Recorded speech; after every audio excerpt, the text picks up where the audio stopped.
I'm doing good. How are you out there, Nuno? Big week. Short week. Friday game. How about that? Yeah, man. It's a huge week for many, many reasons. I'm like, we just did a segment about, you've probably heard the term battered Aggie syndrome.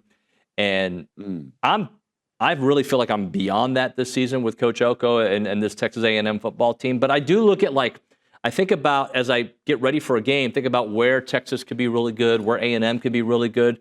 So I'll start things off there. Where is A&M vulnerable against Texas? And then conversely, where's Texas vulnerable against A&M?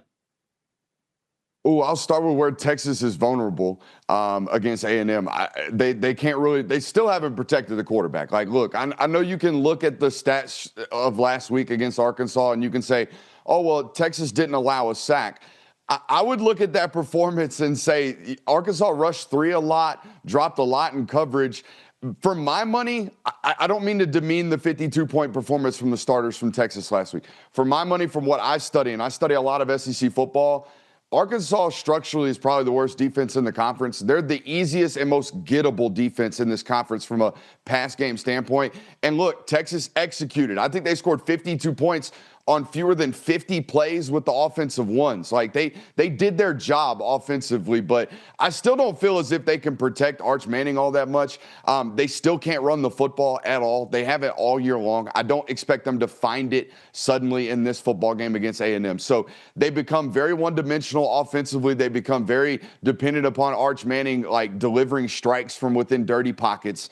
And those aren't necessarily, like, really good recipes for success, particularly against this A&M defensive unit that I think can not only get after you, but confuse you quite a bit. Elko does a really, really good job of developing blitz packages, but also stacking good zone coverages behind those things, so you can't really pick them apart.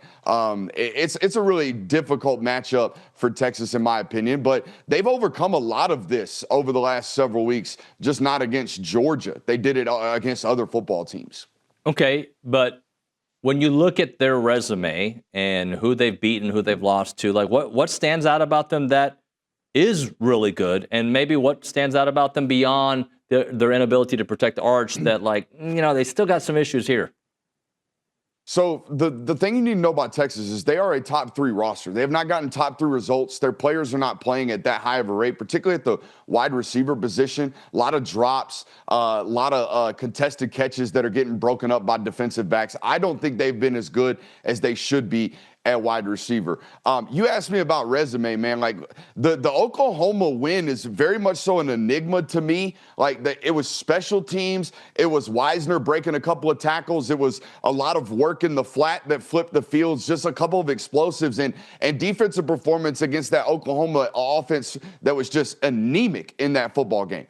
And then you asked me about the other top 10 matchups. Like, they played Ohio State earlier in the year. Let's remove that one from the equation. Those two teams are totally different football teams, specifically at the quarterback position. Arch is playing far better than he was back in August 30th. I mean, it was so long ago.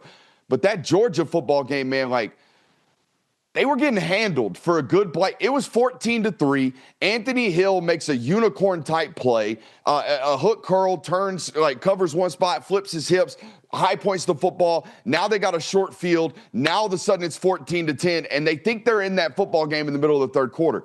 It did not feel that way. If you were there, if you watched that, if you just watched in a vacuum, it felt like one play gave them 7 points because they ended up punching it in right there off that turnover, and kudos to them for doing that. But I did not feel as if they were in that football game, and I felt like they were getting handled pretty well. So that's just me. I feel like they have flaws on their roster right now. When you're one-dimensional, when you can't protect the quarterback, and you're giving up explosives defensively in the pass department, those are all bad recipes. Now, here I say all that to say this. They have elite football players at elite premier positions. Their quarterback is playing great football. Their edge rusher, Colin Simmons, is playing dynamic game-breaking football. So they have specific players that can mask these roster inefficiencies and these football team inefficiencies right now. All right, that'll do it for the free part of this interview. For the extended version, please go to texags.com/subscribe and become a premium subscriber. And if you're a Texas A&M student, you can get that for free. So check it out, texags.com/subscribe.